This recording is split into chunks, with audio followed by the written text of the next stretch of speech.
Amen.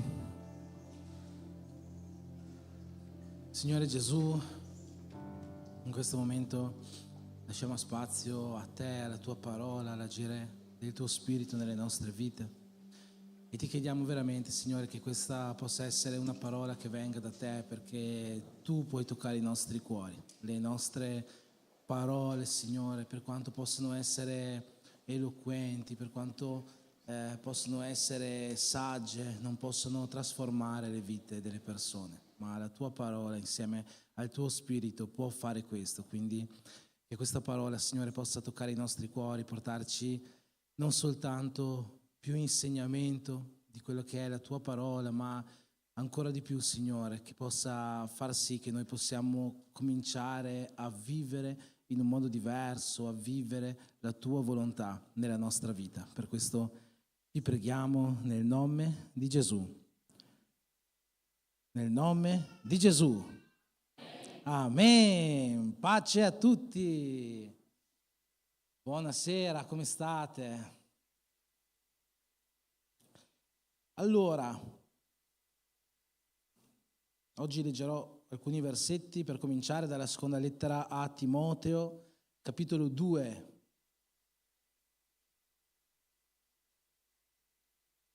Lo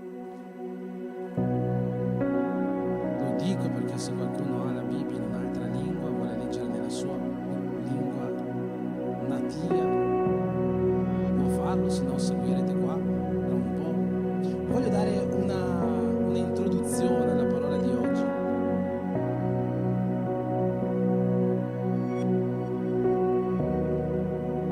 Su questo sfondo metterete i versetti? Wow, è cambiato tutto qua. Ok, un'introduzione perché in questi giorni ho scoperto una cosa che mi ha sconvolto il cervello, che non si tratta di niente di prettamente biblico, ma sicuramente di religioso sì, perché si parla della creazione. Io sapete che a me piace la storia, no? Mi piace studiare la storia, scoprire cose nuove della storia, ma se c'è una materia che mi piace quanto la storia è la fisica. Non so niente di fisica, non ci capisco niente, però quando ne sento parlare veramente rimango così stupito di tutto quello che si scopre attraverso la fisica. E in queste settimane, parlando con persone che se ne intendono più di me, ho scoperto alcune cose. Ad esempio, questo lo sapevo, però insomma ho scoperto che tutto quanto è composto da atomi, no? Penso che è una cosa che tutti quanti sappiano. Quindi tutta la materia, questo tavolo, noi stessi, l'aria, tutto quanto è composto da atomi. E che cosa sono questi atomi? Gli atomi sono delle cose molto molto piccole, no? Che sono fatte in un certo modo specifico. Hanno un nucleo al centro, una pallina al centro, ci immaginiamo, e intorno a questa pallina girano delle altre cose che si chiamano elettroni. Per fare capire com'è fatto un atomo, possiamo immaginarci uno stadio di calcio, no? Prendiamo una pallina da tennis e la mettiamo al centro dello stadio. Quello lì è il nucleo. E gli elettroni, questi elettroni, girano dove ci sono gli spalti, la tribuna dello stadio. Questo sarebbe, diciamo, un atomo. E la cosa pazzesca è che tutto quello che c'è all'interno, cioè tra questa pallina e queste cose che girano intorno sulle tribune dello stadio, tutto quanto è vuoto. Quindi praticamente un atomo al 99% è vuoto. E questo dici, vabbè, cosa c'entra? Però se ci pensiamo, cioè io quando l'ho saputo sono rimasto, ma com'è possibile? Vuol dire che noi siamo 99% vuoti, che questo tavolo in realtà è vuoto. E quindi nella mia mente ho pensato, ma caspita, se sono tutto vuoto, quando ho scoperto questa cosa, se sono tutto vuoto, perché non posso attraversarmi? No? Se siamo 99% vuoti, perché non posso attraversare questo tavolo?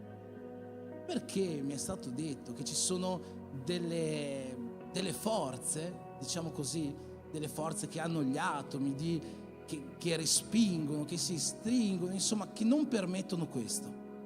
E una cosa pazzesca che ho scoperto parlando con queste persone è che, ad esempio, io in questo momento non sto toccando il tavolo, è il tavolo che sta respingendo la mia mano, perché gli atomi si respingono a vicenda, no? Pensate che cosa folle, proprio mi è scoppiata la testa in queste settimane. E parlando con una di queste persone, no, mi ha fatto venire in mente un'altra cosa, mi ha fatto capire un'altra cosa. Ha detto, ma la cosa più particolare, ha detto, è che nonostante noi non ci accorgiamo di questo, noi non vediamo questo, noi non lo percepiamo, anzi noi non lo sappiamo neanche molte volte, queste forze degli atomi esistono lo stesso e lo stesso fanno la loro funzione, senza che noi ce ne accorgiamo, le vediamo, le percepiamo. E partendo proprio da questo ragionamento degli atomi, oggi voglio portare una parola che per titolo, se si può dare un titolo, è una forza invisibile. Per questo voglio chiedervi di leggere con me questi versetti, 2 Timoteo 2, dall'11 al 13, in cui l'Apostolo Paolo dice così: certa è questa affermazione, se siamo morti con Lui, con Gesù, con Lui anche vivremo. Se abbiamo costanza, con Lui anche regneremo. Se lo rinnegheremo, anch'Egli ci rinnegherà. Se siamo infedeli, Egli rimane fedele, perché non può rinnegare se stesso.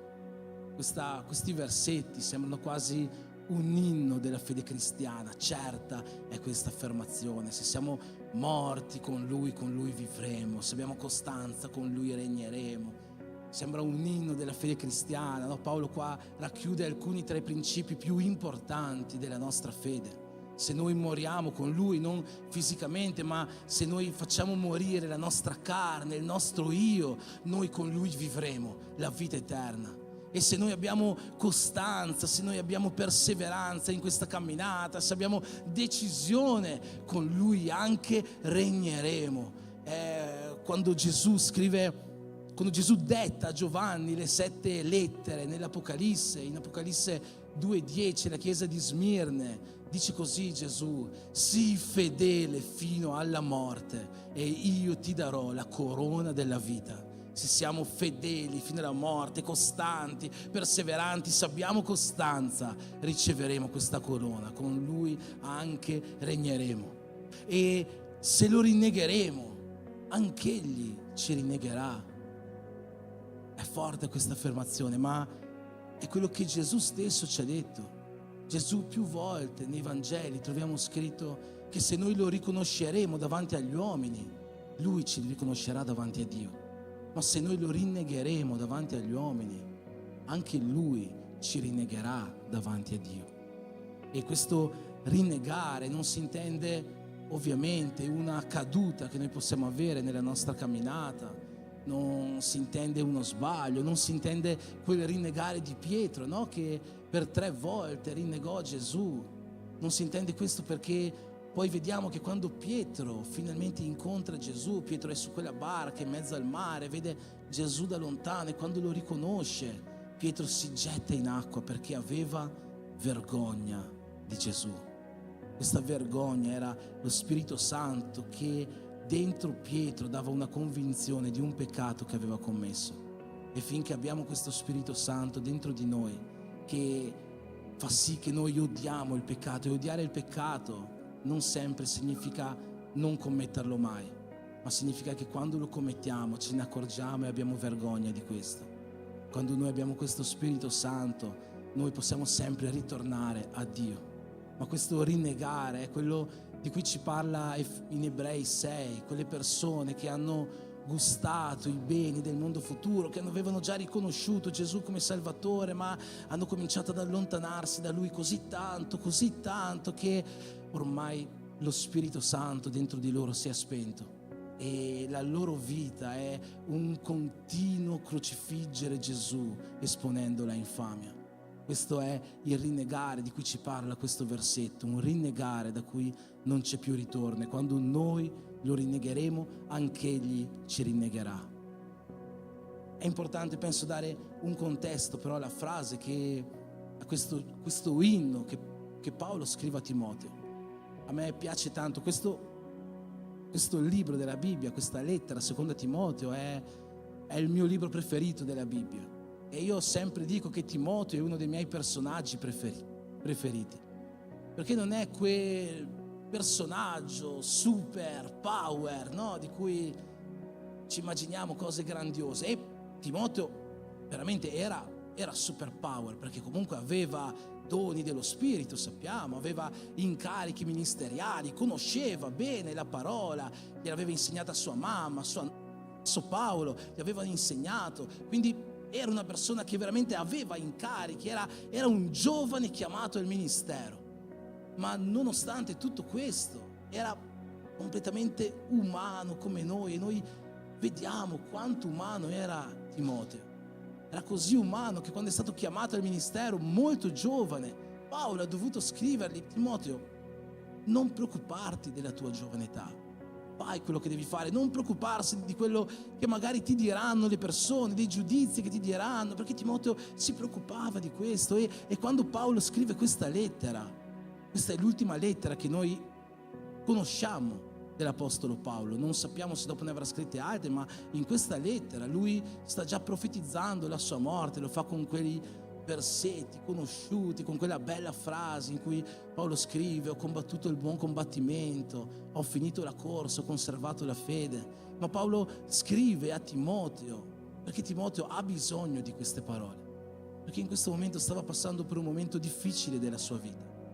Non sappiamo se difficile spiritualmente, emotivamente, forse tutto quanto, ministerialmente, forse tutto quanto queste cose qua. E infatti Paolo in questa lettera dà delle esortazioni forti a Timoteo, gli dice: Timoteo, ravviva il dono che è in te.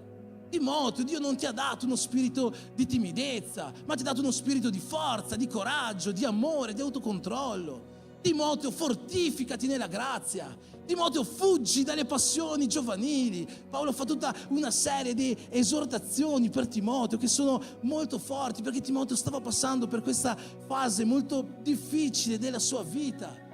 Timoteo, ti scongiuro, predica la parola in ogni tempo. Aveva bisogno Timoteo di parole di esortazione, perché stava passando per questo momento difficile, e in mezzo a tutte queste esortazioni Paolo gli dà questa certezza. Certa è questa affermazione: Timoteo, se tu uccidi la tua carne, se tu fuggi dalle passioni giovanili, tu vivrai con Cristo. Timoteo, se tu hai costanza, hai perseveranza, non ti fai abbattere da questo momento difficile che stai vivendo, che sia nella tua vita sentimentale, emotiva, di relazioni, ministeriale, spirituale, qualunque sia quello che ti sta facendo abbattere in questo momento, se hai costanza, perseveranza, con Lui anche regnerai. È certa questa affermazione. Però Timoteo, se tu continui a batterti, arriverai a rinnegarlo, anche Lui ti rinnegherà. E poi Paolo finisce con un'ultima frase in cui dice così: se siamo infedeli, Egli rimane fedele, perché non può rinnegare se stesso. E sapete, io non ho mai predicato su questo versetto, non è che non l'avessi mai letto.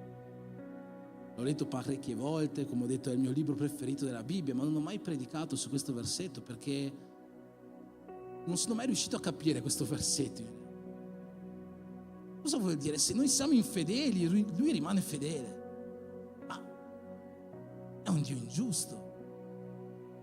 Non è coerente come cosa. Se noi siamo infedeli, Lui è fedele. Non è coerente con il resto della Bibbia. Di che cosa sta parlando qua Paolo? Non so per voi se a voi sembra normale questo versetto. Vuol dire che se io mi comporto male, se sono infedele verso Dio, se pecco, eccetera, eccetera, benedizioni arriveranno sulla mia vita perché Lui è fedele. Non è così. E c'è una storia, chiamiamola così, non è una storia, è parte, un bel pezzo della Bibbia che ci insegna questo. Un bel pezzo di circa 1000 anni di storia. Quindi vi chiedo la vostra attenzione alcuni minuti, perché cercherò di riassumere in pochi minuti 1000 anni di storia. Quando Davide divenne re, Dio fece un patto con Davide, gli fece una promessa, un patto che noi conosciamo come patto davidico, in cui Dio a Davide disse così: il tuo trono, il trono di Davide, il trono della tua casa sarà un trono eterno, la tua discendenza avrà un regno eterno. Tutto bene fino a qua. Quando Salomone, il figlio di Davide, andò sul trono di Israele, Dio si presentò a Salomone e rinnovò questa promessa. Però Salomone disse così: Salomone, se ti comporti bene, se segui i miei comandamenti, se non ti allontani da me, il tuo trono, il trono della tua discendenza sarà eterno. Successe però che verso la fine della vita di Salomone si allontanò da Dio. E lì il regno di Israele, che prima era un regno unico, si divise in due: il regno del nord, o regno di Israele, e il regno del sud, o regno di Giuda. E la casa di Davide, di Salomone, continuò a regnare nel regno di Giuda, il regno del sud. E dopo Salomone vennero altri re, e tutti questi re un po' alla volta si allontanarono da Dio, finché non arrivò un re che si chiama Jeconia, o in alcune traduzioni Joachim. E quando arrivò questo re si allontanò così tanto da Dio che Dio disse così in Geremia 22:30: così parla il Signore, iscrivete quest'uomo come privo di figli, come un uomo che non prospererà durante i suoi giorni, perché nessuno della sua discendenza giungerà a sedersi sul trono di Davide e a regnare ancora su Giuda. E questo è un problema, no? Perché Dio aveva un po' di anni prima promesso a Davide che il trono della sua discendenza sarebbe stato un trono eterno. Eppure dopo Davide è arrivato Salomone e erano cominciati a sviarsi fino ad arrivare a Jeconia, che era discendente di Davide, secondo il ramo di Salomone. E quando arriva a Jeconia, Dio gli dice: basta, nessun re più della tua discendenza si siederà sul trono. Ma Dio non aveva promesso un trono eterno alla stirpe di Davide. E che cos'è successo qua? Vuol dire che la promessa di Dio è stata cancellata? Non è così. La promessa di Dio si compie, e si compie in Gesù. Gesù è colui che si è seduto sul trono di Davide e per sempre e sempre sarà seduto su questo trono e sempre regnerà. Lui è il Re dei Re, Lui è il Signore dei Signori. Lui regna sulla nostra vita, Lui regna su questo mondo, Lui regna in eterno. Ma com'è possibile? Come siamo arrivati a Gesù? Se la stirpe di Davide si era bloccata con Jeconia. Davide non ha avuto solo un figlio, ha avuto altri figli. E se noi andiamo a leggere la genealogia di Gesù, so che spesso è noioso, non la leggeremo infatti, ma se andiamo a leggere la genealogia di Gesù nel Vangelo di Matteo, noi scopriamo che Gesù è discendente di Davide, e poi di Salomone, e poi degli altri re, fino a Jeconia, e poi dei figli di Jeconia, fino a Giuseppe, il papà di Gesù, e poi Gesù. Ma in realtà Giuseppe, come sappiamo, non è proprio il papà di Gesù. Gesù è nato da un parto virginale. Maria non ha mai avuto rapporti con Giuseppe. E quindi in realtà Gesù non è discendente di questa stirpe, di questa discendenza che era stata maledetta quel giorno attraverso questa parola su Jeconia. Se però noi andiamo nel libro successivo della Bibbia, andiamo a leggere nel Vangelo di Luca, noi scopriamo che c'è un'altra genealogia, e in questa genealogia vediamo che Gesù è discendente di Davide, ma che Davide, oltre a Salomone, ha avuto un altro figlio che ha generato altri figli, fino ad arrivare a Maria, e Maria ha generato Gesù. E in questo modo la promessa che Dio aveva fatto a Davide si è compiuta. Si è compiuta. Dio ha trovato un altro modo. E Dio aveva fatto una promessa che era stata fatta a Davide. Era una promessa che sarebbe dovuta continuare con Salomone. Dio gli aveva detto: se tu ti comporterai bene, io rinnoverò questa promessa. Ma le persone, questi re, sono stati infedeli e la promessa si è bloccata per la loro discendenza. Ma Dio, che è un Dio che rimane fedele, ha compiuto questa promessa in un altro modo. Ma c'è una domanda qua: a chi è che Dio effettivamente è rimasto fedele? A chi è che Dio è rimasto fedele in questo compimento? È rimasto fedele a Davide?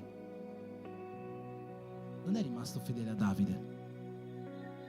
Dio è rimasto fedele a se stesso. È a se stesso che Dio è rimasto fedele. Dio è rimasto fedele all'amore che Lui è e che Lui ha per noi. Dio è rimasto fedele alla sua giustizia, facendo sì che quella stirpe che aveva disobbedito non andasse a guadagnare quella promessa. Dio è rimasto fedele soprattutto alla sua volontà. E ho dato questo titolo, una forza invisibile, a questa parola, perché è di questo che noi stiamo parlando. Questa forza invisibile che, come le forze degli atomi, agiscono anche se noi non lo percepiamo, anche se noi non lo vediamo, anche se non ce ne importiamo. Questa forza invisibile è la volontà di Dio, che continua ad avanzare, che continua ad agire, che continua a andare avanti anche se noi non ce ne accorgiamo, anche se noi non la vediamo, anche se noi non facciamo niente affinché la volontà di Dio vada avanti. Questa continua ad andare avanti fino al suo perfetto compimento. Dio aveva una volontà, che il trono di Davide fosse un trono eterno. Le persone sono state infedeli, Dio ha dovuto bloccare quella promessa per la stirpe di Salomone, ma quella promessa era la volontà di Dio, che ha continuato ad avanzare per un'altra strada fino a compiersi pienamente in Gesù. La settimana scorsa, se vi ricordate, ho parlato della Pasqua, di come Dio ha avuto quell'incontro con Mosè in cui gli ha detto: ho sentito le grida del mio popolo, ho visto la sua afflizione, io verrò per liberarlo dal paese d'Egitto e per portarlo nella terra promessa. Questa era la volontà di Dio, che il suo popolo fosse liberato dalla schiavitù e andasse nella terra promessa. E c'è un versetto bellissimo in Ebrei 11:27 in cui leggiamo questo, che per fede Mosè abbandonò l'Egitto senza temere la collera del re, perché rimase costante, perseverante, come se vedesse colui che è invisibile. È bellissimo, perché qua vediamo che Mosè effettivamente non vedeva Dio. Mosè non vedeva neanche la sua volontà, però Mosè aveva ricevuto una parola. Mosè, la mia volontà è quella di liberare il popolo di Israele dalla schiavitù e di portarlo nella terra promessa. E Mosè si è fatto forza su questa forza invisibile della volontà di Dio e ha detto: va bene, se Dio ha detto così, io andrò a parlare del faraone. E quel giorno mi immagino Mosè salendo le scale del palazzo del faraone e pensava: ma se questa è la volontà di Dio, Dio me l'ha detto, ribellerò il popolo, io andrò dal faraone e dirò: faraone, facci uscire dall'Egitto. E il faraone dirà di sì, sicuramente ci farà uscire. È la volontà di Dio. La volontà di Dio ha sempre il suo compimento. E Mosè è andato dal faraone e il faraone gli ha detto: no, non ti faccio uscire, anzi più lavoro su di voi, più lavori pesanti per voi schiavi.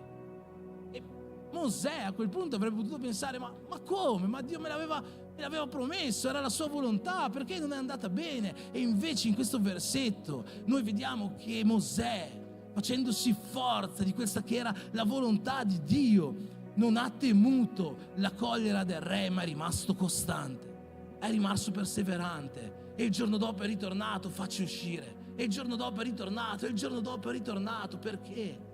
Perché Mosè aveva capito, aveva inteso che la volontà di Dio, per quanto sia invisibile, per quanto noi non possiamo intendere in che modo agirà, per quanto noi non possiamo sapere quello che succederà domani, ma se è la sua volontà, questa si compierà. Se è la sua volontà, si compierà. La volontà di Dio arriva sempre al suo perfetto compimento. Sempre. E Dio ha una volontà anche verso di noi. In Geremia 29:11 c'è scritto: infatti io so i pensieri che medito per voi. Io so qual è la mia volontà per voi. La mia volontà per voi sono pensieri di pace e non di guerra, per darvi un futuro, per darvi un avvenire, una speranza. Dio ha una volontà verso di noi come suoi figli, come individui. È una volontà di pace, è una volontà di abbondanza. Gesù ha detto: sono venuto per darvi vita e vita in abbondanza. Gesù ha una volontà sulle nostre famiglie, che non è una volontà di guerra, non è una volontà di separazione, non è una volontà di morte, è una volontà di ricostruzione, di restaurazione, di legame, di unione. Dio ha una volontà sulla vita dei nostri figli. Dio ha una volontà che loro vadano in questi sentieri che Lui ha scelto per loro, sentieri di pace. Dio ha una volontà per questa Chiesa e per ogni Chiesa. È una volontà di crescita, di rilevanza in questa terra. Noi stiamo pregando in questi giorni per il capannone nuovo. La settimana scorsa ho raccontato una testimonianza di qualcosa che è avvenuto. Non so chi c'era, chi si ricorda di questa testimonianza, che abbiamo visto questo capannone bellissimo. Chissà se Dio ce lo darà, ma pensate, una cosa fantastica, miracolosa, sovrannaturale. Chiamatela come volete, perché è successo in questi giorni di preghiera. Questa settimana ho raccontato questo in una delle nostre serate di preghiera, ma alcuni di voi non lo sanno. Questa settimana eravamo in chiesa, io, la Andrea, c'era la Chris Line, c'è la Chris Line qua come testimonianza di quello che è avvenuto. Eccola là, Chris. Eravamo qua a fare delle pulizie in chiesa e finché eravamo qua è arrivato il capo, il proprietario di questo locale, di questo capannone. E anni fa avevo parlato con lui dicendo: chissà, forse un giorno quando cresceremo ci piacerebbe magari affittare un altro pezzo di questo capannone. Sapete che è diviso in vari reparti questo capannone, ci piacerebbe affittare un altro pezzo, ma lui quella volta mi aveva detto no, è tutto occupato, non si può, no. E questa settimana è venuto in chiesa e mi ha detto: senti, ma vi interessa ancora affittare un'altra parte di questo capannone? E io gli ho detto: forse sì. No, perché c'è quella ditta che è al di là del muro, quella fabbrica che è al di là del muro, e probabilmente sta uscendo di qua perché non stanno più riuscendo a pagare l'affitto. E quando ha detto questo, fratelli, io ho detto: va bene, ne parliamo, avrò un incontro proprio con lui martedì mattina qua in chiesa per vedere cosa si può fare. Però, fratelli, è qualcosa di incredibile che stiamo pregando in questi 52 giorni per questo motivo. E Dio sta continuando a mandarci prove che l'espansione è nella sua volontà. La settimana scorsa con quell'altra testimonianza dell'altro capannone, questa settimana con il proprietario che così dal nulla arriva e ci offre l'altra parte. È la volontà di Dio. E quindi Dio ha piani, ha una volontà per noi, per le nostre case, per la nostra chiesa. Ma che cosa significa? Che noi vivremo tutte queste benedizioni indipendentemente, perché è la sua volontà. Non è così. Non per forza vivremo tutte queste benedizioni. E qua entriamo in gioco noi, perché Dio la sua parte la fa. La sua volontà è pronta, è una volontà di pace, è una volontà di vita, è una volontà di crescita, è una volontà di benedizione. La sua volontà è pronta e Lui rimane fedele alla sua volontà, Lui rimane fedele alle sue promesse.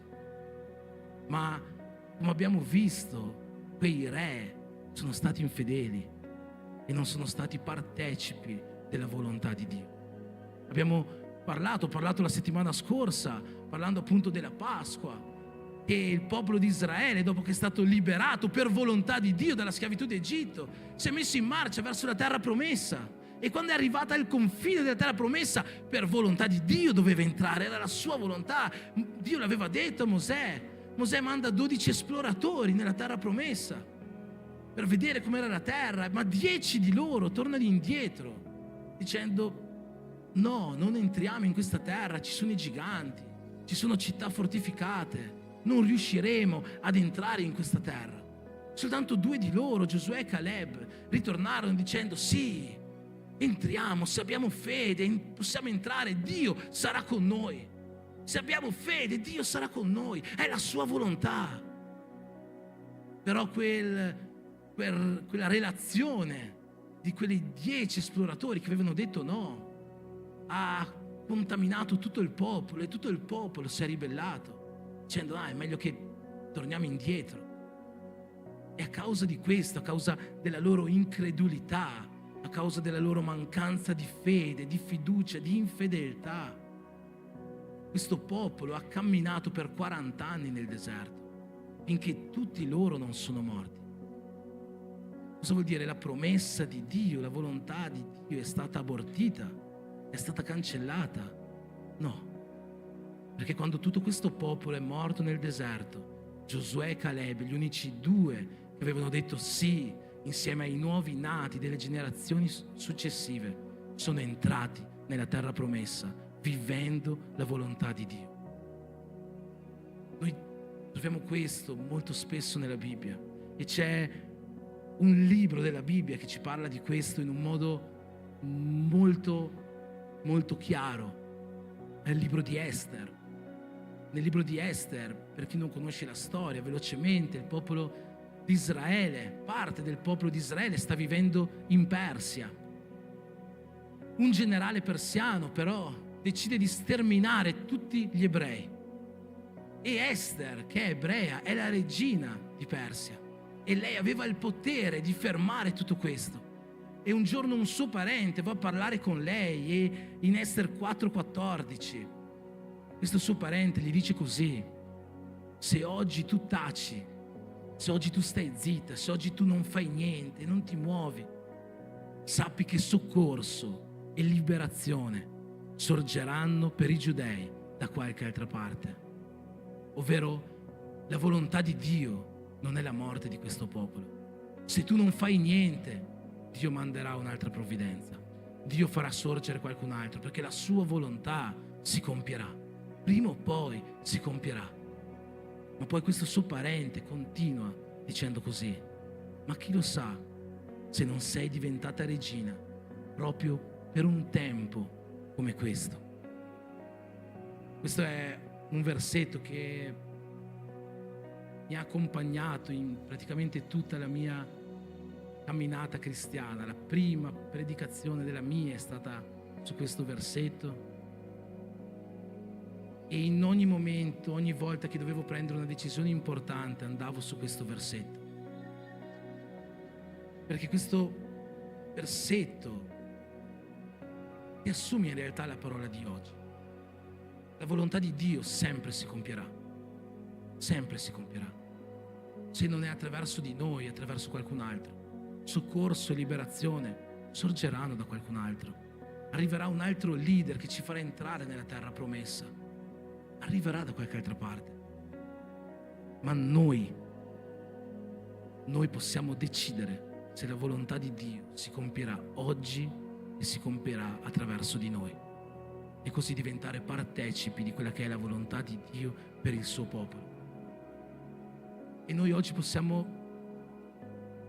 essere 2 tipi di persone. Possiamo essere uno di quei 10 esploratori che ha detto no, è troppo pericoloso, ci rimetteremo troppo, è meglio che io non mi metto in questa storia. Siamo una di queste persone. Forse guadagneremo qualcosina, forse qualche mal di testa in meno, ma non vivremo mai la volontà di Dio e non saremo mai partecipi di quello che Dio ha per il suo popolo. Oppure possiamo essere degli Ester, dei Giosuè, dei Caleb, dei Mosè, e dicono sì, io voglio essere colui che fa vivere la volontà di Dio oggi. Io voglio mettermi in questa storia. Io voglio prendere questa responsabilità che Dio mi ha dato e fare vivere la sua volontà in mezzo a noi. E tu puoi dire questo oggi nella tua vita personale, perché chi lo sa, forse oggi tu sei quella persona che non è completamente focata al 100% nella sua casa, negli affari della tua famiglia, con tua moglie, con tuo marito, con i tuoi figli. E tu oggi puoi essere un esploratore e dice no, continuiamo a far andare le cose come vanno. Oppure puoi essere un Ester, un Giosuè, e dicono no, deve venire un cambiamento. Dio ha pensieri di pace per la mia famiglia. Dio ha pensieri di vita, di abbondanza per la mia casa. E questo cambiamento partirà da me. Sarò io il responsabile per questo. Dio ha chiamato me per un tempo come questo. Dio ha chiamato me per dare forza alla mia moglie. Dio ha chiamato me per rialzare mio marito, che magari oggi è lontano da Dio. Dio ha chiamato me per rialzare i miei figli, per non farli perdere in questo mondo, ma per dargli una giusta istruzione. Dio ha chiamato me per fare questo. Tu puoi vedere questo in tanti ambiti, puoi vedere questo all'interno della tua chiamata ministeriale. Forse oggi non ti stai impegnando tanto nella tua chiamata ministeriale, e non sto parlando di essere un operaio qua in chiesa, di lavorare bene come operaio, ma di fare quella che è la responsabilità che Dio ti ha affidato. Vai per il mondo a fare discepoli. E oggi tu puoi decidere di essere un esploratore e dice no, ce ne sono tanti che potrebbero fare questo. Ce ne sono tanti che possono uscire a salvare persone. Oppure puoi essere un Ester, puoi essere un Giosuè, un Mosè. Dice no, questo parte da me, è la mia responsabilità, è me che Dio ha chiamato, è a me che Dio ha affidato questo compito. E fare questo non significa andare in piazza Bra a innalzare il nome di Gesù. Se vuoi fare questo, gloria a Dio per la tua vita. Vai, hai tutto il mio appoggio. E ricordo quando Giacomo e suo fratello volevano prendere delle casse gigantesche, andare in piazza Bra a urlare a tutti: ravvedetevi, razza di vipere. Vai, puoi fare questo. Ma a volte è qualcosa di molto più semplice. Sai, a volte c'è Alberto,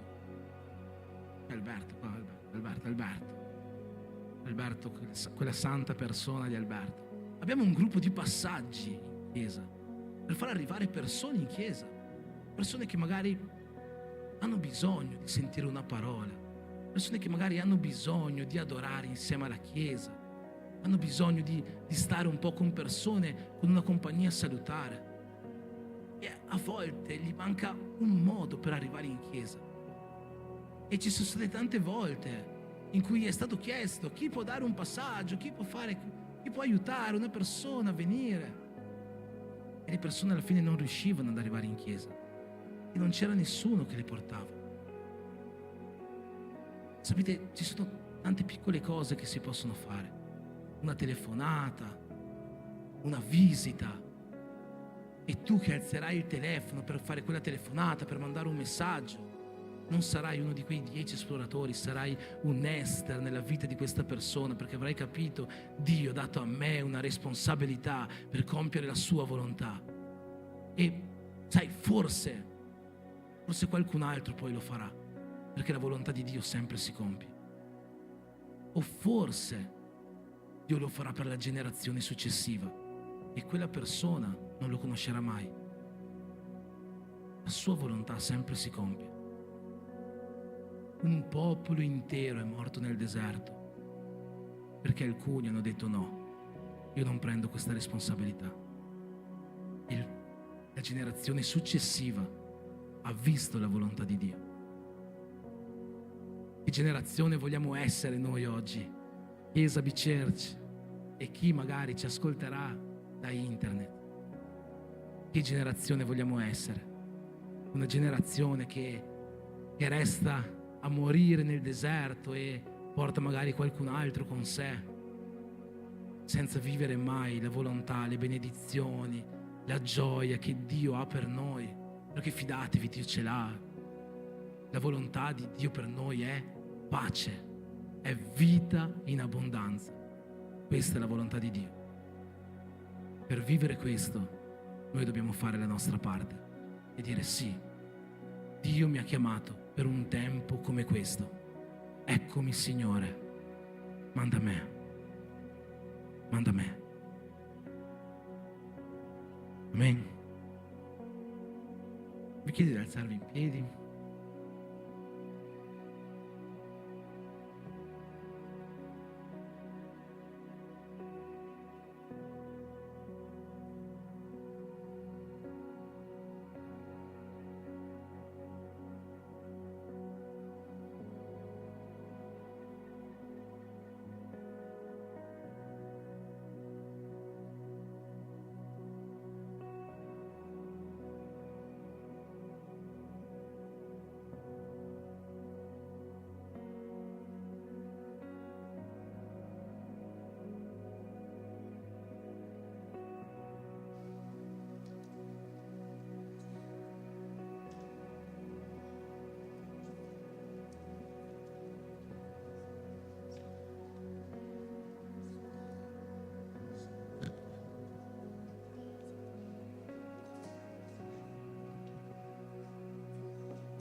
Vogliamo essere oggi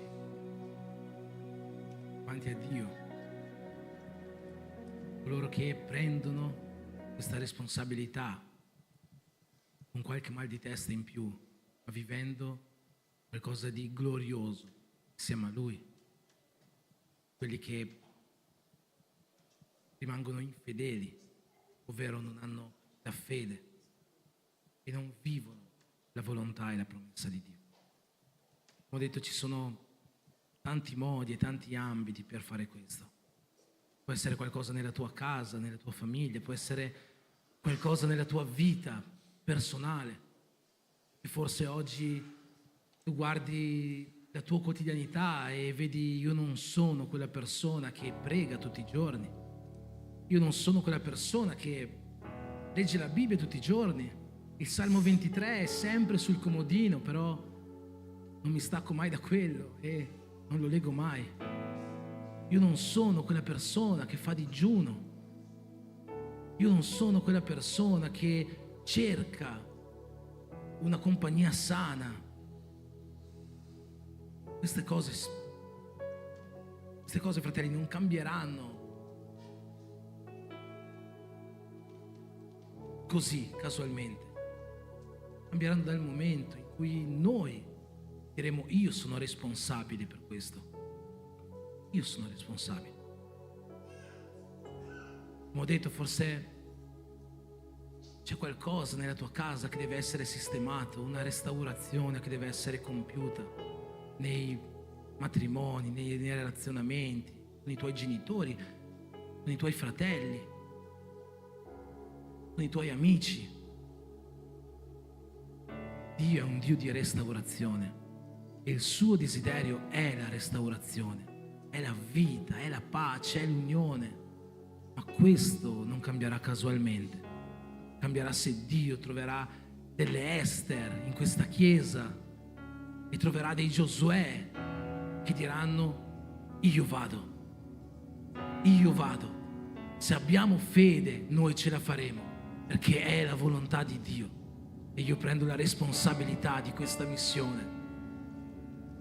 Forse è qualcosa, come ho detto, nella vita ministeriale, nel salvare anime. E ci sono tante anime che stanno aspettando che sorgano delle Ester e dei Giosuè che prendono la responsabilità di quello che Dio ha messo nelle nostre mani, che prendono la responsabilità di fare vivere la sua volontà a questa generazione. E la sua volontà è una forza invisibile che sempre si compierà, prima o tardi si compierà. Ma come ho detto, forse oggi noi possiamo essere quelle persone che Dio ha chiamato per questo tempo, per fare vivere la sua volontà a questa città, alle nostre case, ai nostri amici, a questa nazione, al mondo intero. Chi siamo noi davanti a Dio?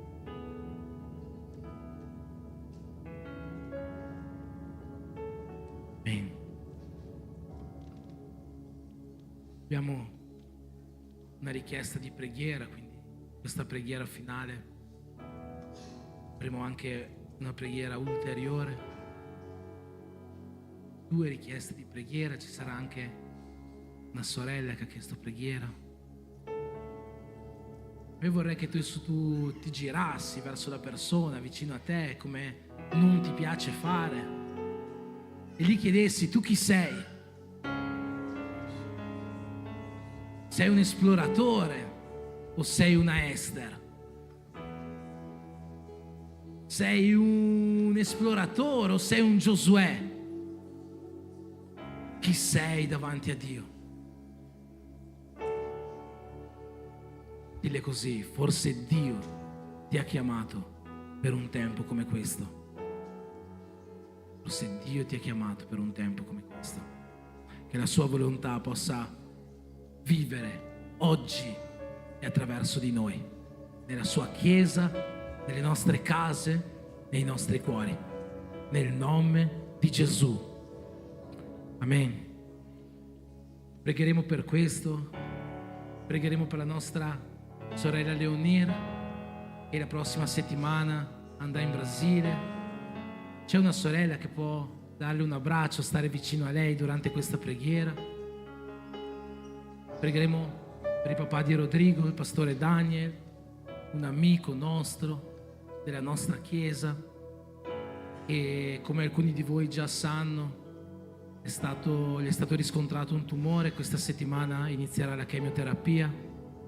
Io l'ho sentito oggi pomeriggio e è molto fiducioso che la volontà di Dio è una volontà di pace e di vita in Lui. E noi crediamo che quando qualcuno va con questa fede, come Giosuè, come Ester, vivrà la benedizione di Dio. Ma noi pregheremo per questo, per dare un altro rinforzo, e come abbiamo fatto in questi 52 giorni, muovere il cielo anche per questa causa nella vita del papà di Rodrigo e di tutta la sua famiglia. Amen.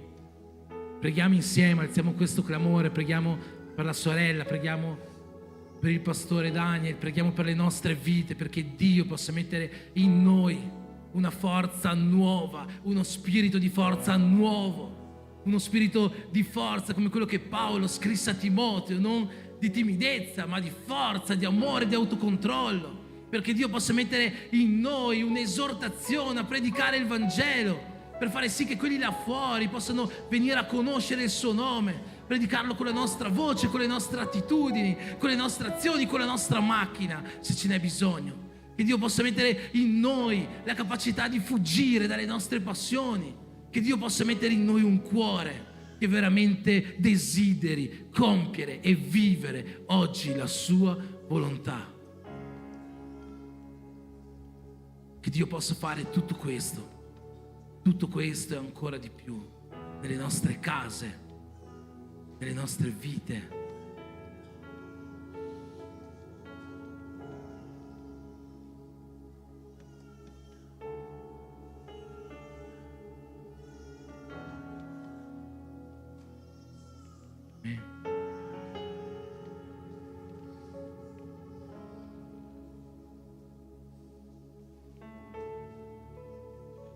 Pregheremo anche per la mamma di Christian, che anche lei ha sofferto una malattia nella scorsa settimana.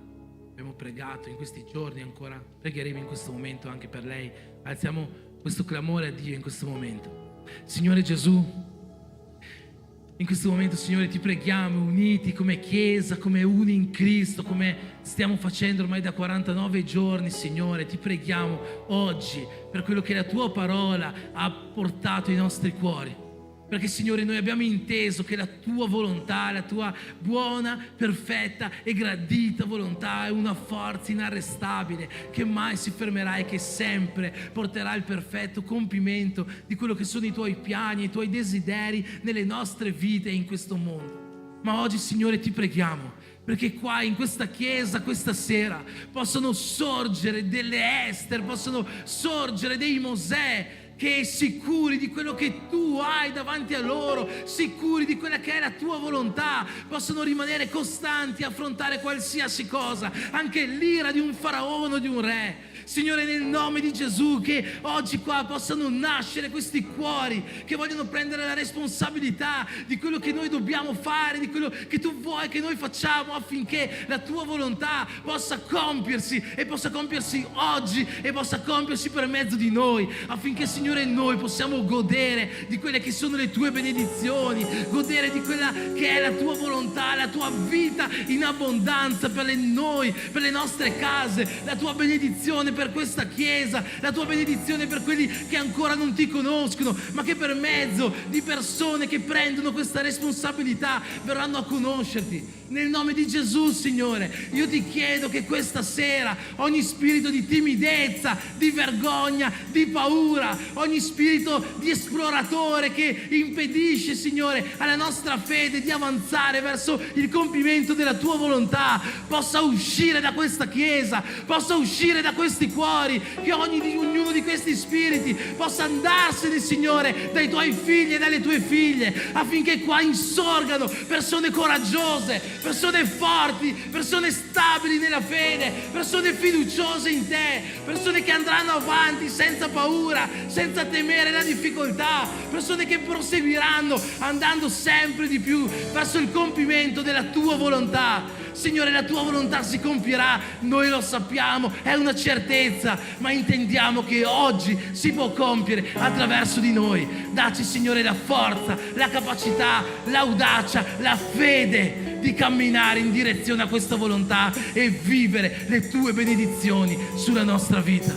E, Signore, attraverso questa preghiera, perché intendiamo questa responsabilità e intendiamo che anche attraverso la nostra bocca, la nostra voce, noi possiamo fare qualcosa di rilevante affinché la tua volontà si compia, Signore, in mezzo a noi.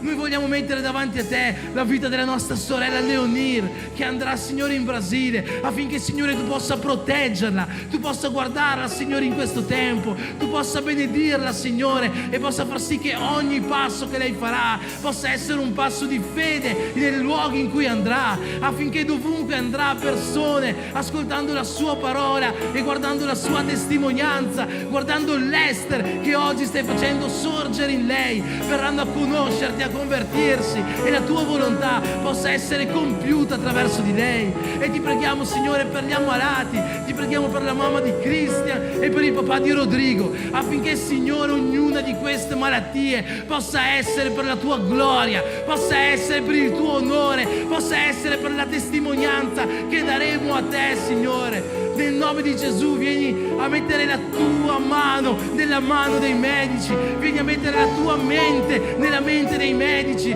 vieni, Signore, a far sì che ogni medicina che loro prenderanno possa essere una medicina che sia benevola e che presto faccia sparire ogni malattia, faccia sparire ogni ulcera, faccia sparire ogni tumore nella vita di questi fratelli. Nel nome di Gesù, Signore, noi crediamo per fede che tu puoi. Abbiamo sperimentato, Signore, guarigioni in questi tempi di preghiera, abbiamo sperimentato provvisione, abbiamo conosciuto la tua volontà verso di noi, e la tua volontà è una volontà di pace, di gioia, di amore, è una volontà di vita in abbondanza, e noi dichiariamo tutto questo nella vita della mamma di Cristian, nella vita del pastore Daniel e di ogni ammalato che in questo momento per bocca dei miei fratelli e delle mie sorelle sta venendo messo davanti a te. Noi dichiariamo questo, vita e pace. Vieni, Signore, incontro alla nostra fede, vieni, Signore, e porta la tua guarigione nel nome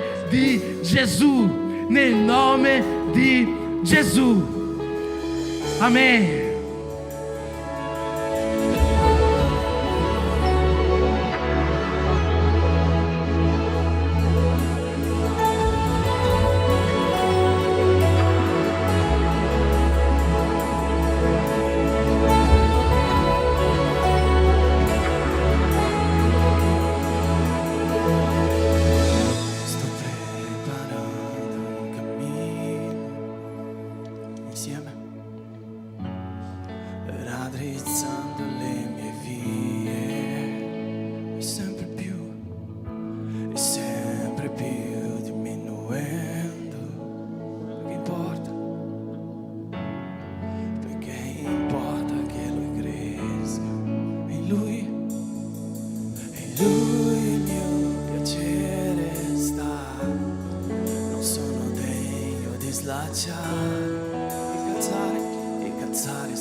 preparando un cammino, raddrizzando le mie vie, e sempre più,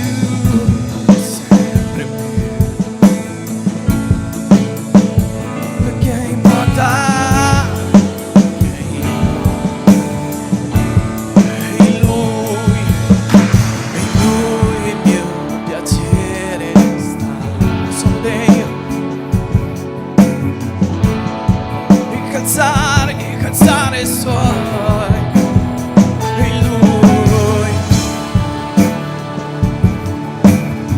e io cammino, oh, perché Gesù è Cristo, è Cristo, è per Cristo che io sto spendendo la mia vita, perdendo tutto per amore con allegria.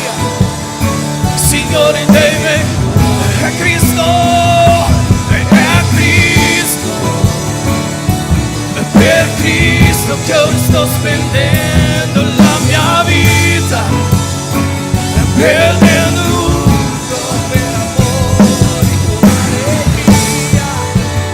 Signore dei miei giorni, e libera,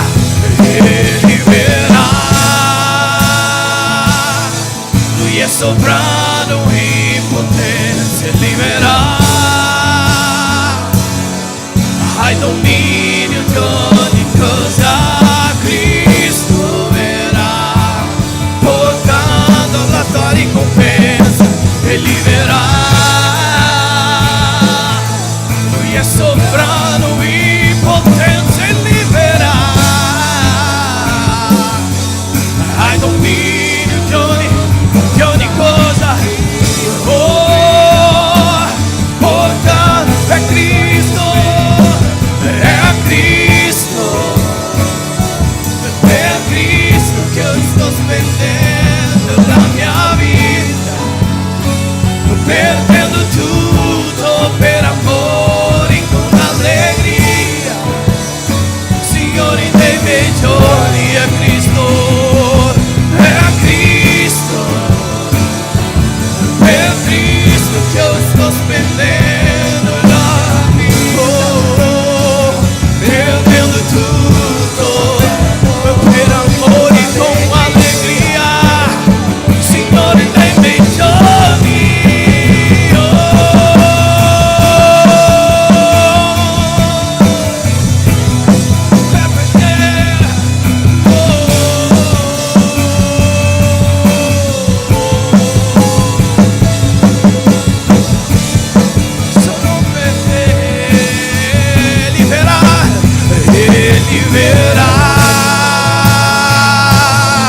lui è sovrano in potenza,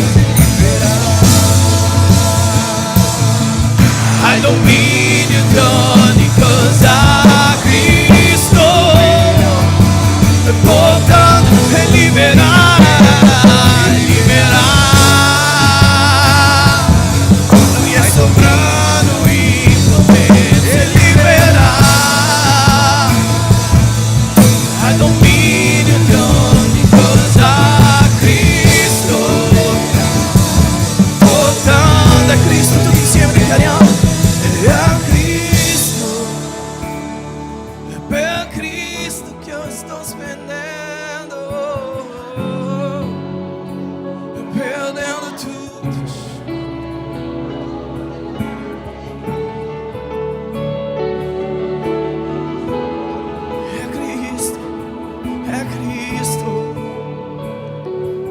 Per Cristo che sto la mia vita, perdendo tutto. Oh, Signore, è Cristo, è Cristo, per Cristo che io sto spendendo. Quelle che sono le estere in questa chiesa possono alzare la loro mano e dichiarare questo. Signore dei miei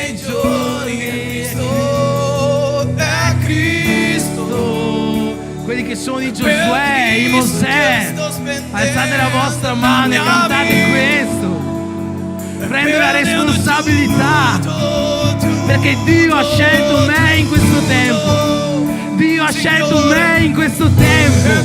Dio ha scelto me in questo tempo per compiere la sua volontà, non la mia volontà, non per esaltare il mio nome, non per onorare me, ma per compiere la sua, affinché il suo amore, la sua pace, la sua salvezza raggiunga questa terra. Quelli che sono degli Ester, dei Giosuè, che vogliono dichiarare questa sera: io sono disposto, Dio manda me, mi hai scelto per questo tempo. Possono cantare queste parole, possono cantare queste parole. Allegria, Signore dei miei giorni, è Cristo, è Cristo, è Cristo che sto spendendo la mia vita, perdendo tutto per amore con allegria, Signore dei miei giorni, è Cristo, è Cristo, è Cristo che la mia vita, perdendo tutto per amore con allegria, Signore dei miei giorni, liberà,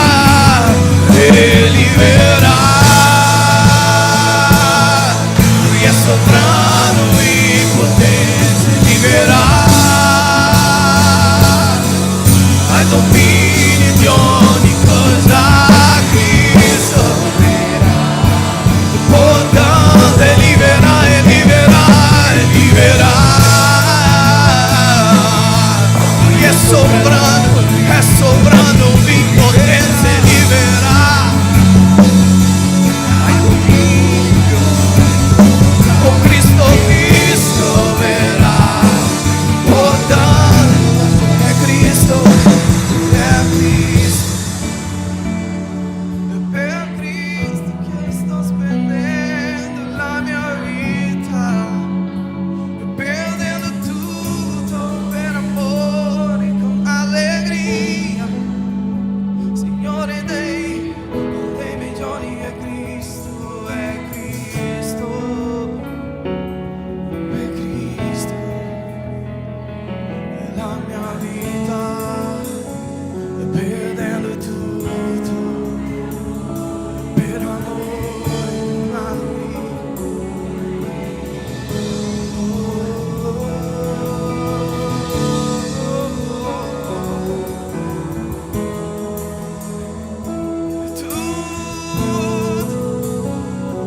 Perdendo tutto con amore, con allegria, con amore, con allegria, con amore e con allegria. La mia allegria proviene da te, la mia forza proviene da te, Signore. La mia allegria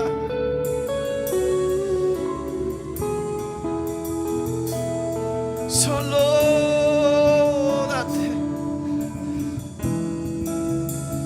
è per te, Signore, tutto per te, tutto ciò che sono, tutto ciò che non sono ancora, è tutto per te, è tutto per te.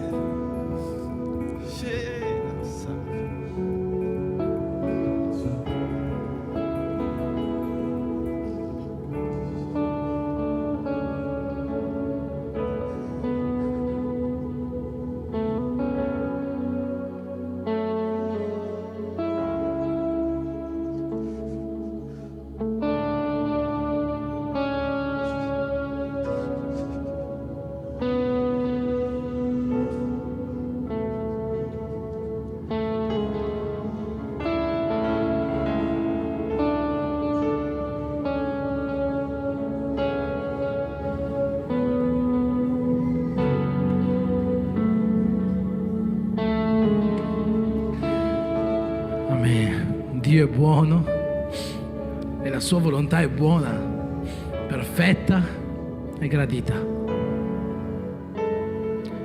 E chi lo sa se non saremo noi coloro che la faranno vivere oggi in mezzo a noi.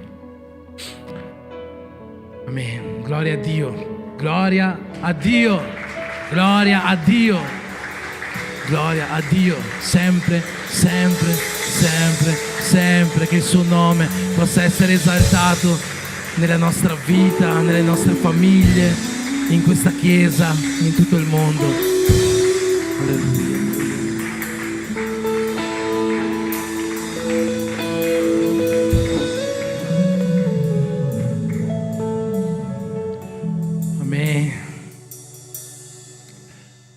Amen.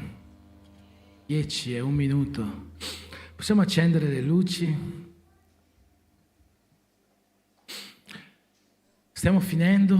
Dobbiamo festeggiare i compleanni di questa settimana. Chi è che ha compiuto gli anni questa settimana? Nessuno ha compiuto gli anni questa settimana? Caccina?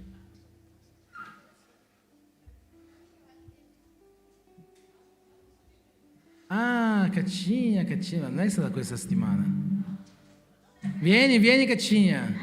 Sì. Qualcun altro oltre a Caccina? Forse Umir?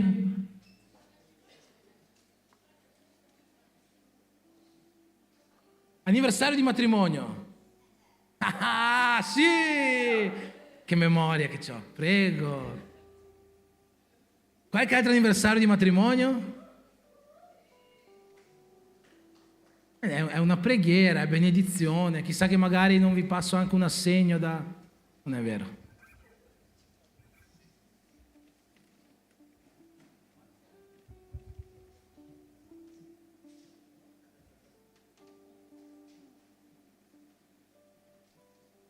Vieni, Caccina. Io subivo.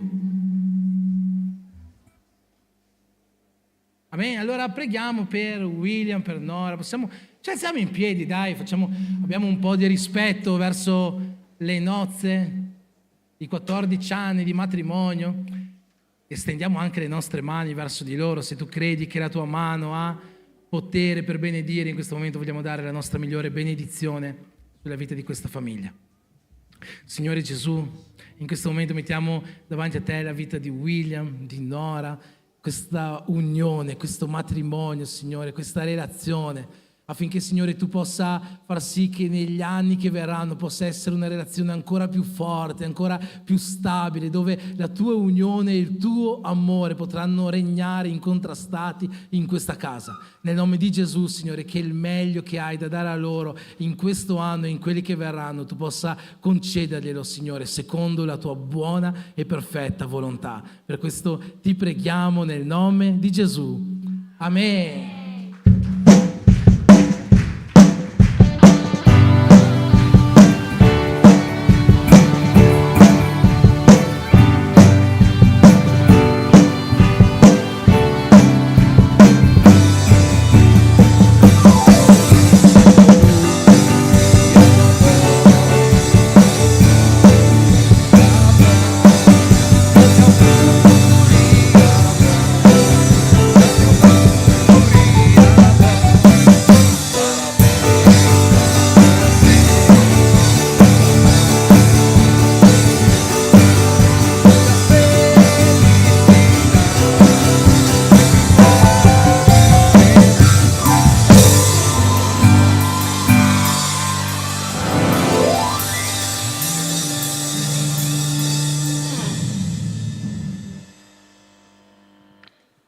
Grazie Paolo. Un avviso molto importante che ci siamo dimenticati: mercoledì alle 8 ci sono gli in casa, quindi non mancate a questo appuntamento nei nostri culti in casa.